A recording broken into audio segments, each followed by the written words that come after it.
Hey guys, this is Dr. Rishabh Surana here, and today I'm going to talk about the strategy of studying in the last 1 month before the exam.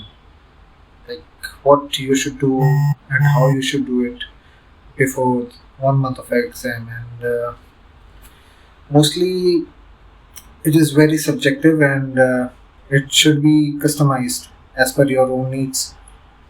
सबका अपना अपना technique होता है, सबके अपने अपने तरीके होते हैं. So there's no hard and fast rule.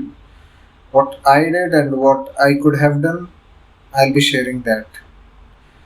So basically last का जो 1 महीना होता है वो आपको रिवीजन के लिए रखना चाहिए. अगर 1 महीना नहीं तो लास्ट का जो 3 हफ्ते होते हैं एटलीस्ट उतने तो रखने ही चाहिए. 1 मंथ वुड बी बेस्ट. अब आपको करना क्या है 1 महीने में? आपको लास्ट के 1 महीने में रिवीजन करना है उन चीज़ों का जो मस्ट मस्ट रीड है, जो सबसे इम्पोर्टेंट है और सबसे ज़्यादा हाई यील्ड है, like the PYQs, past year topics, और आपके बनाए हुए नोट्स या आपके हाईलाइटेड या बुक मार्क किए हुए क्वेश्चंस या नोट्स या बुक में जो भी आपने बुक मार्क किया है, हाईलाइट की हुई चीज़ें, और आपने जो भी ग्रैंड टेस्ट दिए या जितने भी मिनी टेस्ट दिए या सब्जेक्ट वाइज टेस्ट दिए उनको रिव्यू करना है. स्पेशली बस क्वेश्चन आंसर देखना है आपको, उसके एक्सप्लेनेशन डिटेल में अभी नहीं जाना है. लास्ट के 1 महीने में आप एक्सप्लेनेशन पढ़ने लग जाओगे, डिटेल में जाने लगोगे. वो आप कर चुके हो, आप ऑलरेडी प्रिपेयर कर चुके हो, आप कर रहे थे शुरू से प्रिपरेशन, आप तभी बहुत चीज़ें डेप्थ में जाकर पढ़ चुके हो. अब आपको डेप्थ में नहीं घुसना, आपको अब लेंथ कवर करनी है, लाइक एरिया ज़्यादा कवर करना है और with in a short span of time, and that too multiple times. You have to do it on repetitions. कम से कम 1 महीने में आपको 2 बार रिविजन अच्छे से करनी है, कम से कम. सो उसके लिए आपको शुरू से ही उसी तरीके से पढ़ना होगा कि आप लास्ट के मोमेंट में आप वो चीज़ें रिवाइज कर सको. तो आपको ऐसा मटेरियल क्रिएट करना होगा. सो वही है, सबका अपना अपना है. Like what I used to do was I used to study my first aid, my handwritten notes. जो मेरे नोट्स में मोस्टली वही चीज़ें जो मैं गलती करता था, जो मुझे लगता था इंपॉर्टेंट है, जो एग्जाम में आ सकते हैं, important stuffs, important tables, important points, important scorings अलग अलग सब्जेक्ट्स के. That's what I used to do. और आप कुछ व्हाट्सएप या इंस्टाग्राम या टेलीग्राम ग्रुप्स होते हैं सर्टेन फैकल्टीज़ के, जिसमें कुछ क्वेश्चन डिस्कशन, शॉर्ट टेस्ट वगैरह होते हैं, आप वो भी कर सकते हो just to like get in touch with different kind of questions. तो आपका कॉन्फिडेंस बूस्ट अप करना है. मतलब main motive of this last 1 month revision is boosting your confidence and just giving your best shot with an extra edge.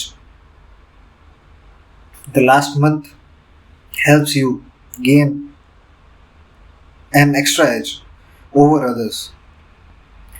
So आपको बस अपना best देना है, like till your last day. आपको हार नहीं माननी है. ऐसा होता है आप पढ़ते पढ़ते 4-5 महीने 6 महीने से या 1 साल से आप पढ़ते पढ़ते बोर हो जाते हो. आपको लगता है यार पढ़ ही तो लिया है, बहुत पढ़ लिया है, अब क्या ही हो जाएगा लास्ट के 1 महीने ज़्यादा पढ़ के. But let me tell you, this last 1 month is a very big deciding factor. Like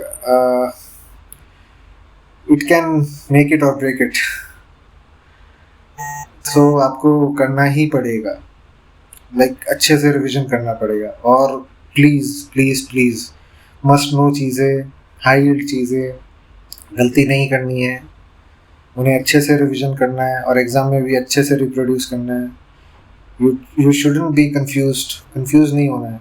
आप जो भी क्वेश्चन करो, फॉर एग्जाम्पल कोई पढ़ा हुआ टॉपिक है और सिंपल सा क्वेश्चन है, आप फिर भी कंफ्यूज हो रहे हो. तो जब आपको देखते ही मोस्टली क्या होता है कि आप जब वो क्वेश्चन देख रहे हो और आपको जो पहला आंसर लग रहा है ना, यूजुअली वही राइट होता है.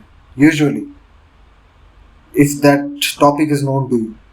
अननोन टॉपिक है तो आप कुछ भी दिमाग चला के कुछ भी लगा सकते हो. आपकी गेसिंग है, स्मार्ट गेसिंग is also thing that also helps in deciding your rank. उसके बारे में बाद में बात करेंगे, बट फिलहाल है आपकी रिवीजन स्ट्रेटेजी. सो आपको रिवीजन अच्छे से ही करना है. It should be customised. सो क्या करना है? Past year questions, past year topics, first aid या your 20th notebook, your notes, your concise notes वो करने हैं. और आप कोई सर्टेन फैकल्टीज के सर्टेन ग्रुप्स जिसमें कुछ क्वेश्चंस वो पोस्ट करते हैं एग्जाम से पहले, which are very high yield, I will be talking about that in the next video. ये है ऐसे ग्रुप्स जहाँ से क्वेश्चन बहुत ज़्यादा like which are very high yield and similar और सेम क्वेश्चंस भी आ सकते हैं उस जगह से एग्जाम में। I will be talking about that in the next video of mine. Stay tuned for that. So that's it. All the best, guys. Exam is there, and buckle up. Thank you. Do like, share, and subscribe.